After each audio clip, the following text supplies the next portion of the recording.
Double light na pare, doble suabe. Itong tikman mo dapat, doble sarap. Ang saya-saya, tara sumabay ka. Double, double, double light. Double, double, double light. Double light ka talaga. Hey mga ka-DL, good morning. Nandito na tayo sa farm to ni Father. Good morning, good morning. Kape po tayo mga ka-DL.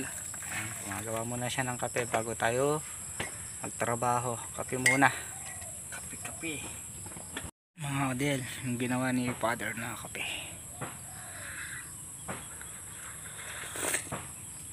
Sarap. Kaya kang paglaban nung ginawa ni Father.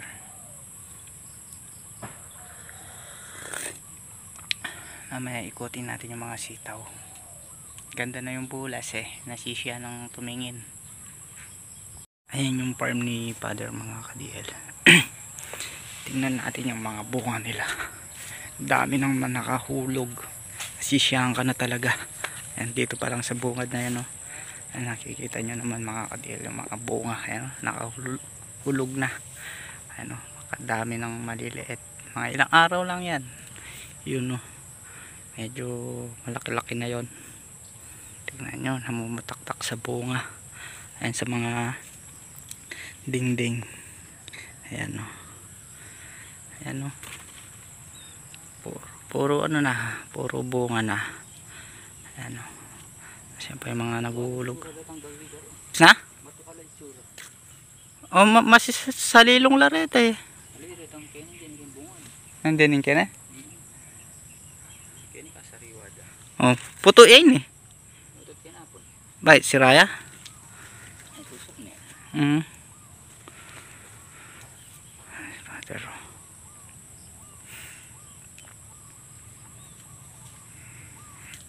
Dami ng bunga. Balas, ngayon mas maralag kayong bubalag dingding na.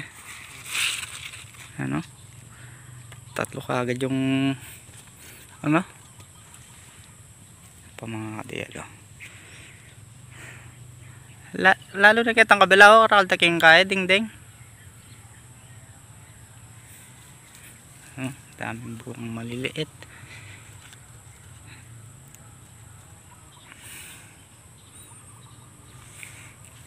Ito, nakakapit to, kailangan maalis to.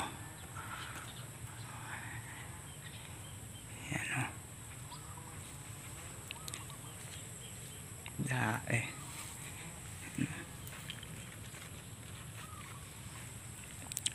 alis marami yung bunga ngayon.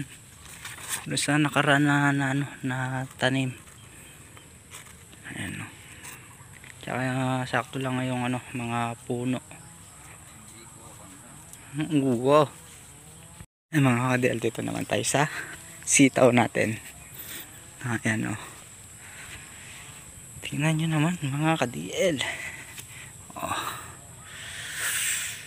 Ayan sagiwa yung mga daon tataba ng mga puno. Ayan ayan mga ka-DL, sila nakagulis yung matatapos na ngayon yung mga ka-DL yung isang tudling. Tatapos na natin malalagyan ng tali. Na si Father kahapon, nakabili na siya. Hindi na tayo sumama kahapon dito mga ka-DL na lumusong si Father dahil nandun tayo sa palayan. Doon tayo na destino. Kasi nagbubugaw tayo ng ibon tsaka kalapati. Sobrang dahil ng kalapati doon Yan yung natin, yung boga natin, naubusan na ng naubusan tayo ng thinner. Baka siguro mamaya papabilihin natin si kasangga para doon sa boga natin na pambugaw doon sa ibon tsaka kalapate. Ayan yung mga halaman ka-DL. Ito na lang yung walang tansi, walang letting, yung tudling na to. Pero kaganda lumalabas na yung mga tulod Yan guwit na yung mga sitaw. Si Father magano ulit daw siya, grass cutter ulit dito sa sitawan tayo maglalagay. Tapos pagkatapos ng grass cutter ulit, pataba, puro pataba ng pataba niya mga kadil, para gumanda yung pulas ng mga sitaw. Ito, lalagyan na natin tansito. Yan si Father nandun pa sa loob ng patulahan at nasisiyan siyang tumingin doon sa mga halaman madaming bunga. Ayan tingnan nyo naman kasi mga ka-DL, ganda ng ganda ng mga bulas Ayan, tara mga ka-DL, ubusin muna natin yung kape natin bago tayo bumira ng dito sa tanse para matapos na. Tara, ubusin muna natin yung kape natin dito sa kubo, baka lumamig na. Mga ka-DL, start na tayo magleteng para matapos na to, para hay na ang buhay dito sa sitaw.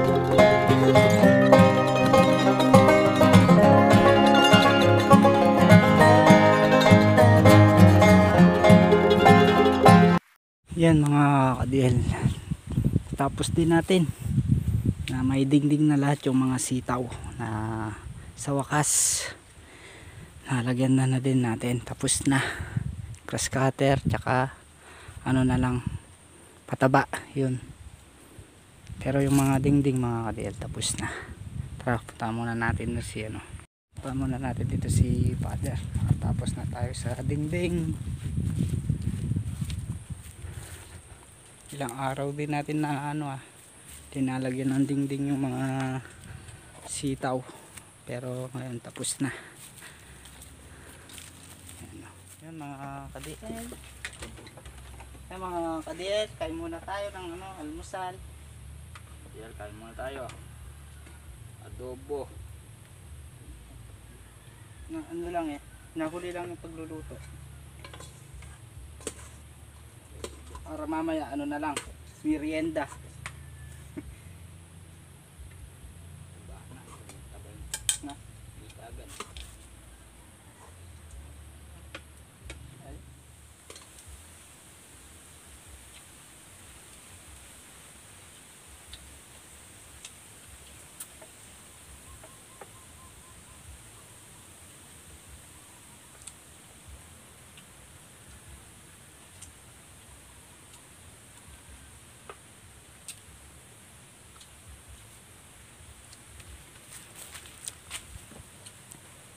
Yung mga ka-DL, tapos na tayong kumain na wala man tayo masyadong gagawin dito sa farm. Si Father hanggang nag-grass cutter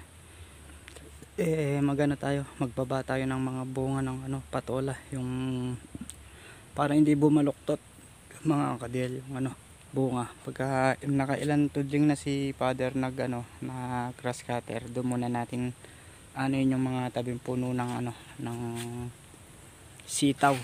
Nakakaano pa lang naman siya, nakakaisang tudling pa lang doon sa sitaw, kaya magbaba muna tayo ng bunga rito sa patola. Mga ka-DL, mga bunga tubo, mga ilang araw to pitasin na to.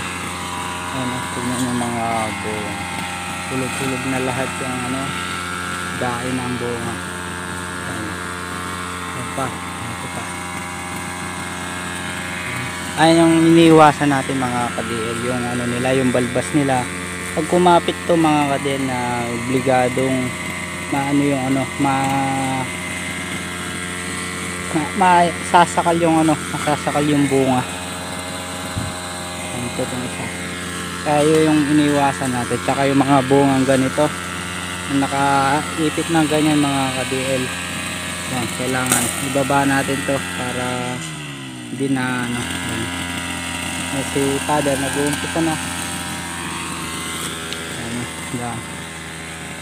Kailangan natin yung mga ibaba to para hindi bumabalo ito itong bunga. Dami pa mong bunga maliliit. So tayo rito, hanapin natin yung mga tutig na tulad nito mga ka-DL. Ayan o, nakatali na siya yung doon sa ano niya, doon sa balbas, kaya bumaluktot siya, hindi na tumuloy na nagano. Kailangan nalisin natin to para hindi ano, tignan yung mga ka-DL nakasalo, kaya na ano, dumediretso yung mga buong na bumabaluktot. Kailangan naka ano yan, nakababa.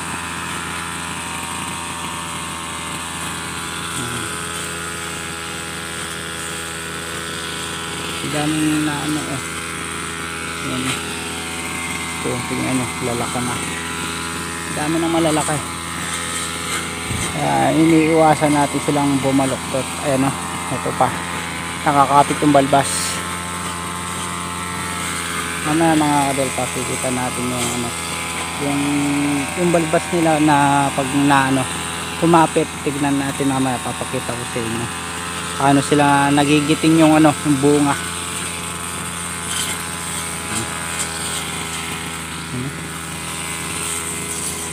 Kaya binababa natin hanggang nag-ano si Kasangga, grass cutter. Ano natin yung mga ano, daming bunga oh. Lalaki bunga. Ano, baba lang natin no? Bawi si ano ngayon, sana tatamaan yung presyo para makabawi-bawi naman si ano, si Kasangga.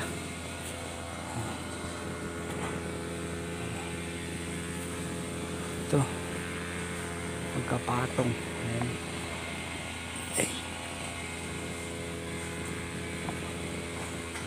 Kadiyad basta yung magano na tayo, yung natatapos ni Kasangga na para malinis natin yung ano, tabing puno. Kahit isang tudling pa lang yun na ano, eh, basta ano lang natin yung mga ano, tabing puno. Agarinan natin. Magano pa magpapataba pa eh.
Ayan mga singgabal, nakatatlong butas na tayo. Tatlong butas na lang dito yung... Ayan mga kadel, natapos din tayo na nagdamo sa tabing puno. Tsaka nagano natin si Kasangga na linagyan na din na niyang pataba. Ayan o, may mga pataba natin na ayan, pag umulan yan sisip-sipin na yung yung pataba. Natapos din tayo. Punta natin dito si Kasangga, naglilinis dito sa sa kubo. Ayan, tapos mamaya tignan natin yung yung palay doon sa yung bagong farm doon. Kasangga naglilinis ng kubo, yung mga damo-damo. Yung mga ka-DL, nandito na kami dalawa ni Kasangga rito sa sa palay. Update natin yung palay natin dito mga ka-DL. Si Father ito, kasama din natin siya. Mga ka-DL, si Kasangga. Ayan yung natin, ay yung resulta ng sabog. Ayan na, namerde na sila. Ayan o. Ayan mga ka-DL, si Father gawi siya doon, tayo gawi tayo dito. Ay mga ibon mga ka-DL, yung mga kalapate. Si Kasangga nagpunta doon sa dulo, titignan nyo yung doon, tayo gawi tayo dito. Ayan mga ka-DL, pabalik na tayo. Nakapag-update na kami ni Kasangga dito sa palay. Ayan, medyo kumaganda ng konti yung sabog na may merde na. Ayan. Yan mga ka-DL, na si Kasangga umuwi na sa bahay nila, na naiwan pa tayo rito sa dito sa bagong farm niya ni Father, na magbubugaw pa tayo ng ibon. Na sayang naman yung araw, alas 4 pa lang, kaya bugaw-bugaw muna tayo rito. Kaya hanggang dito na lang din yung video natin. Next upload ulit po tayo. Yan, maraming salamat po sa support at po sa tiwala. God bless po. Sana magustuhan nyo po yung simpleng video po natin mga ka-DL. Yan, kita-kita po tayo sa next upload po natin.